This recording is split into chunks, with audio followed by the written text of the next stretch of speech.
やっほやっほ、イヤホン買ってるかい？ふぐみかんのイヤホンレビューの時間だよ。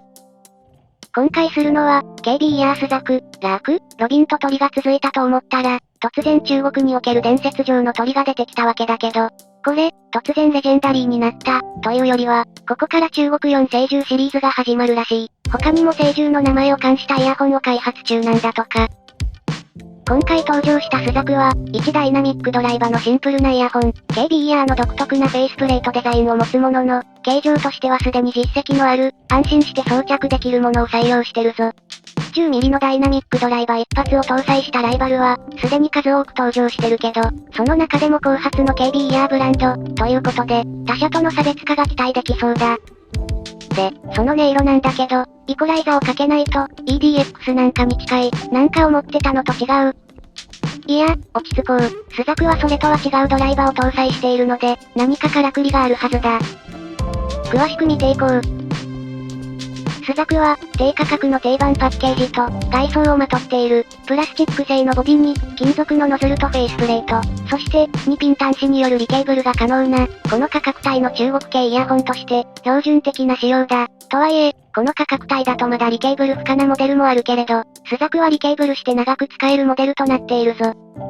初心者の人がちょっと注意してほしいのが、KB イヤーブランドは、KZ とかと2ピン端子の形状が違うこと。このスザクに採用されているのは、DFZ 型とか呼ばれるタイプで、通常のカバーのついていない2ピンケーブルか、DFZ 端子が使用できるタイプだ。個人的には QBC より、横方向の負荷に強く、なおかつ汎用性も高いので、こっちが中華イヤホン全体に普及してほしい。使いやすい端子だな。ただし、現行の KZ ケーブルなんかとは互換性がないので、その点は注意が必要だぞ。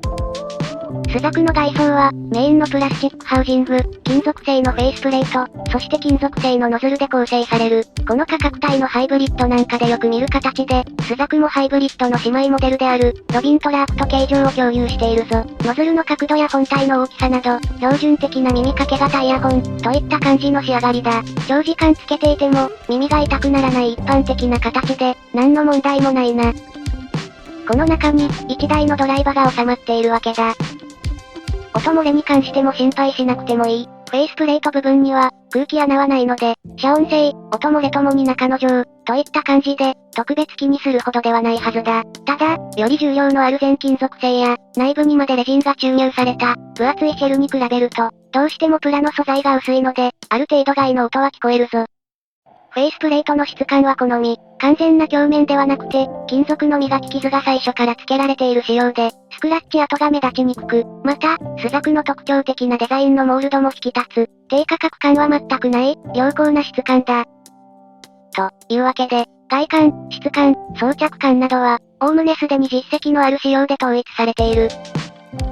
これに、1台のダイナミックドライバーが収まっているわけだ。内装について話していこうか。スザクが採用しているのは、1台の 10mm サイズの振動板を持つ、ダイナミックドライバーだ。このタイプのイヤホンは、KZ から EDX や、CRA、DRN から MT1、そしてそのプロだのウルトラだのが発売されまくって、すでに触傷気味の人も多いかもしれない。10mm 箱のタイプの中華イヤホンの定番中の定番のサイズ、すでに、ライバルは多い。スザク独自の要素としては、採用例が少ない、薄型振動板を採用していることだ。公式曰く、5ミクロンシリコン結晶複合バイオ振動板ダイナミックドライバー。シリコンなのかバイオなのかはっきりしろ。KB イヤーにおけるバイオは、素材がバイオというよりは、形状がバイオな感じらしい。なので、形状にバイオな技術を採用した、薄型5ミクロンの、シリコンクリスタル複合素材なダイナミックドライバー、というのが実情みたいだ。その音色は、気管級になり得る素質があるんだとか。ただ、冒頭で話した通り、このスザク、イコライザをかけず、初期状態のケーブルだと、明らかに高音域が柔らかく、より厚みのある振動板を採用している EDX 系などに近い印象を抱かせる。高音域はほとんど伸びず、中低音域に軸足のある音色だ。薄型振動板は、低音域に分厚さを持ちながら、反応の良さで、高音域をかき分けるところが魅力なんだけど、初期状態では、あえて高音域の部分を抑えてるような印象があるな。ただ、ポテンシャルは間違いなくある。というのも、このスザク、高音域へのイコライザの反応が明らかに強く、ちょっと高音域を引き上げるだけで、別物に変貌する。というか、この状態こそが本来のポテンシャルなんじゃないだろうか。ケーブルの変更などにも、かなり敏感に反応する。どうやら、もともと 1BA1 ダイナミックドライバなど、高音域が力強く出るケーブルが、スザクの高音域を抑制しているようだ。試しに、銀メッキ線のビブマンをサマヤーに変更してみたら、明らかに高音域にかかっていたキャップが取れたような変化があり、微妙なところで本領を発揮できていなかった感がある。高音域に関して、制約の外れたスザクは、中音域のボリューム感と、高音域の書き分けの両立が感じられる。今年、このテノース型振動板の中で、僕が一番評価している CCA-CRA プラスは、よりサブベースと高音域に意識がいってるチューニングなんだけど、スザクの場合、中音域から中低音域に力強い分厚さがあって、ここの質感、量感を大事にしている人にとっては、明らかに銀メッキ線に変更した状態のスザクの方が優れているな。特に、中低音域の押し出しが強い上で、高音域が持ちこたえるので、リケーブル後のスザクは、ここまでに発売された、低価格薄型振動板の中でも、また違う可能性を感じる仕上がりだった。また、リケーブルを好まない人には、イコライザでの調整をお勧めしたい。ほんの1メモリ変えるだけでも、このイヤホンのポテンシャルに気づくはずだ。リケーブル肯定派にとっては、スザクは3000円のイヤホンだと思わない方がいいな。最初から、2000円程度のケーブルへの更新が前提になる5000円クラスだと思うべきだろう。で、5000円クラスとしてありかと言われると、これはありなイヤホンだ。中低音域の厚みが力強く、その上で高音域もしっかり聞けるので、TRI、KAI などに近いうま味のあるイヤホンであると思う。その上で、高音域の書き分けに関しては、DLC 振動板の KAI と薄型シリコン振動板のスザクには、それぞれの良さがあるので、一重にK言っとけ、ともならないのが悩ましいバランスだな。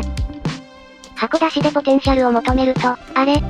となっちゃうかもしれないけど、イコライザをいじるのに抵抗がない人か、すでにリケーブル資産のある人には、大きな存在感を持つイヤホンになると思うぞ。高音域、本当にあともう一枚薄皮が剥けると激変するので、すでに届いた人もちょっと遊んでみてくれ。音色を分解してみよう。高音域。初期状態では、ベールがかかったような音、かなり暖色寄りで、僕にとっては、イヤホンにしては随分ぬるい高音だなぁ、と思ってしまった。ただ、EDX などが好みの人には、この状態で程よいかもしれない。この状態でも、残響がズルズル引きずらない感じなんかは、スザクのポテンシャルを感じるので、EDX アルトラなどからステップアップ先が見つからない人にもおすすめだ。イコライザやリケーブルなどで、半歩強調してやると、一気に薄型振動板らしい、キビキビとした反応の良い高音域が聞こえるようになる。過度な強調や金属感がなく、それでいてしっかりと高音域が主張するようになるので、この状態が振動板のポテンシャルを発揮した状態なんだと思うな。中音域から低音域全体にかけては、音圧があり、密閉感の強い、力強い音色が楽しめる。特に、ボーカルの破裂音などにもインパクトのある印象なので、声量のあるボーカルを聞くと、その力強さを好ましく感じるな。この力強さは低音域までしっかり続くので、サブベースが乗っていない、古い録音や古めのテクノなんかでも、圧力をしっかりと感じるなり方を楽しめるぞ。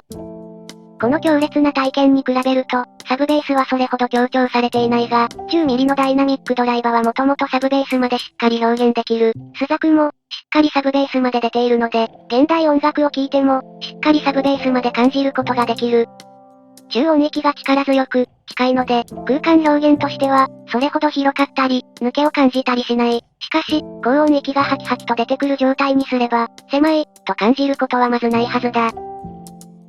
そんなわけで、ちょっと難しいところはあるけれど、解決策は多く、そして解決した後のポテンシャルは高い。一歩目は難しいけど、使い込むほど好きなイヤホン、それがスザクだと思う。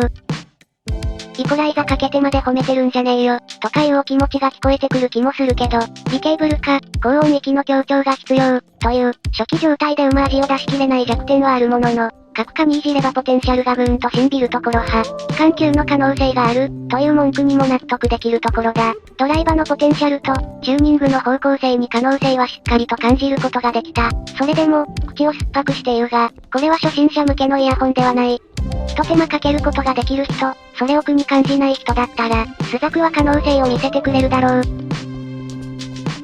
こんなところだな。実際、そこそこの銀メッキ1000かイコライザかけちゃえば一気にポテンシャルが出るので、そんなに難しくはないんだけど、でも、その手間がめんどくさい人も確実に存在するからな。それから、そこの可能性をテストしないと、かなり中低音域偏重な、好みの分かれるイヤホンのままなので、コミュニティに繋がってるイヤホン好きじゃないと、その可能性を判断しきれないところもある。イヤホンって難しいな、といったところで今回はここまで。